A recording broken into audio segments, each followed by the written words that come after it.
What's going on, Weekend Hangover Nation? I'm your boy Surf, and I'm back with some more undrafted talent. Alright, today I'm just going to jump right in, and I'm going to start out with the Houston Texans. The first kid I'm going to talk about is a young man by the name of Johnny Dixon, wide receiver out of Ohio State. He's 5'10", 201 pounds, and his 2018 stats read as follows. He had 42 catches, 669 yards, that's a 15.9 per, and he had 8 touchdowns. He ran a 4.4140 at the combine.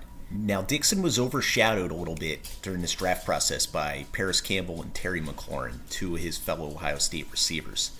After 3 years, including a redshirt season at Ohio State, Dixon burst onto the scene his junior season with 8 touchdowns on 18 catches and chewing up an insane 23.4 yards per catch. Damn, that's what I call a deep threat. Now, Dixon did some return duties, and he was the primary gunner on punt returns during his senior season, which is very important when you're trying to make a team, especially as special team experience always helps. He's fast off the line at the snap, and he has legit deep speed, which is to be shown from his yards per catch. Add with that, he has some twitchy short area quickness, and you could see an avenue towards Dixon making an NFL roster at a slot, but I think he's really built for the outside, even though he doesn't have an ideal outside size.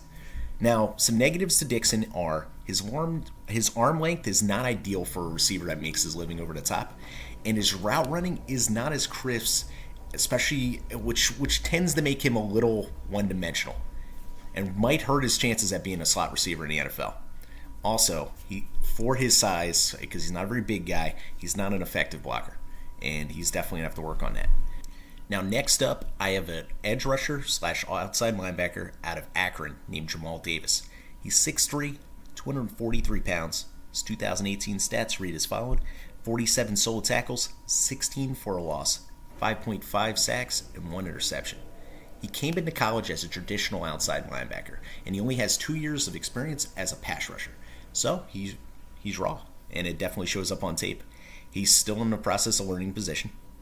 Now, he's fast in pursuit, and he has twitchy change of directional quickness, which honestly could play pretty well if he ends up making a position switch back to the outside.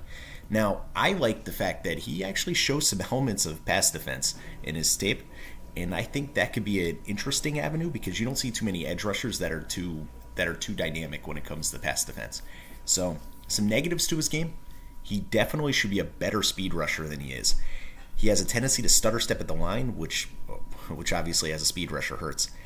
And he lets long-armed offensive tackles get into him a little bit too much, which I'm scared that, man, when he goes against these elite next-level offensive tackles, I think he's gonna be a bit of a blocking magnet when he get his hand on his body.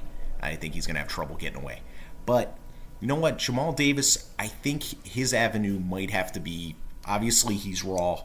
He's going to have to make a practice squad somewhere, and I'm hoping that maybe he has a chance at special teams. He's got a decent motor, but I could see him honestly making a positional switch back to a traditional outside linebacker at some point in his career, but we'll see what happens. Okay, guys, this is another Weekend Hangover production, and I'm your boy Surf, and if you like our stuff, give us a like, subscribe, all that good stuff, and thanks for watching. I'll be back with some more Undrafted.